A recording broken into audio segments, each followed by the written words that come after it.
ಇವುಗಳನ್ನೆಲ್ಲವಾ ಅತರ್ವೃಷ್ಟಿ ಹಾಗೂ ಅನಾವೃಷ್ಟಿಯಿಂದ ಸಾವು ನೋವುಗಳು ಸಂಭವಿಸಿದೆ. ಅದು ಕಾಡಿನ ನಾಶಕ್ಕೆ ಮುಂದೊಳಗುವೆ ಅಲ್ಲ.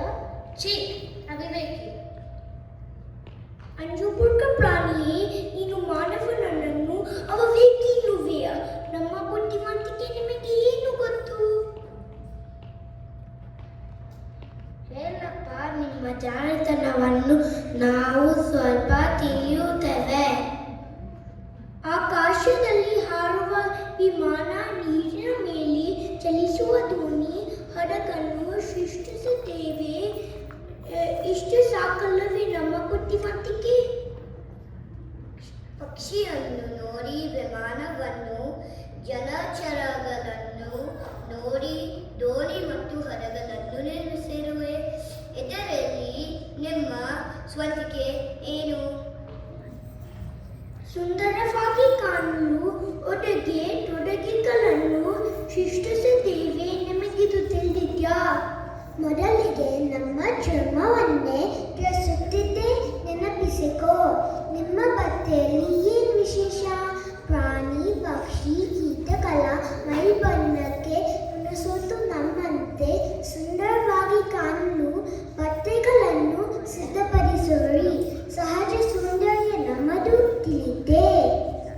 ಜಿಂಕಿ ಕಣ್ಣದ ಕಣ್ಣು, ನವಲಿನ ನಡಿಗೆಯಂತಹ ನಡಿಗೆ, ಕೋಗಿಲೆಯ ಧ್ವನಿಯಂತಹ ಧ್ವನಿ ಇರಬೇಕು. ಹೇಳುವ ನೀವು ಸಂದರ್ಭ, ನಾವು ಸಂದರ್ಭ.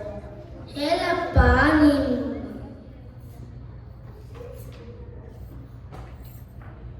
ಹೇಳಪ್ಪ ನಿಮ್ಮ ಜಾಣತನವನ್ನು.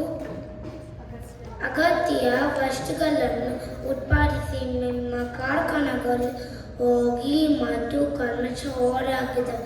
ಇದರಿಂದ ಗಾಳಿ, ಮಣ್ಣು, ನೀರು ಮಲಿನಾಗುತ್ತವೆ.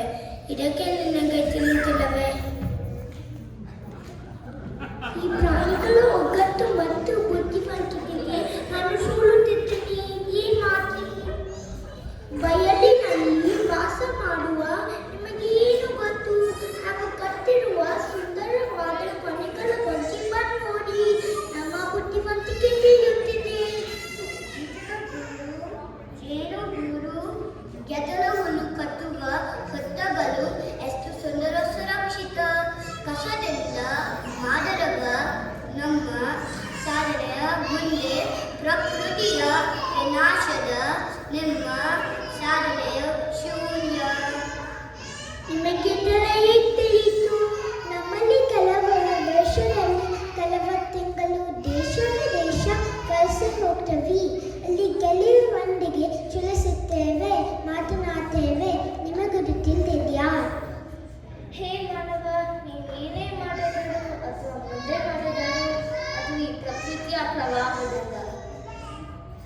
ಪ್ರಕೃತಿಯ ಅಂಗವಾದ ಕಾಡಿನ ನಾಶದಿಂದ ನೀವು ಸಂತತಿ ಮೊದಲು ಅರಿತಿಕೋ. ಕಾಡಿನ ಸಂರಕ್ಷಣೆಗೆ ಮುಂದಾಗು.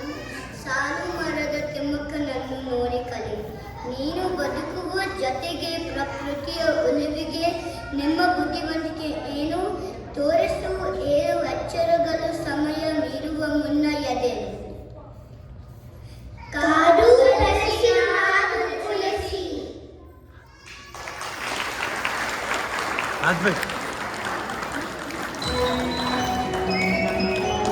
Advik.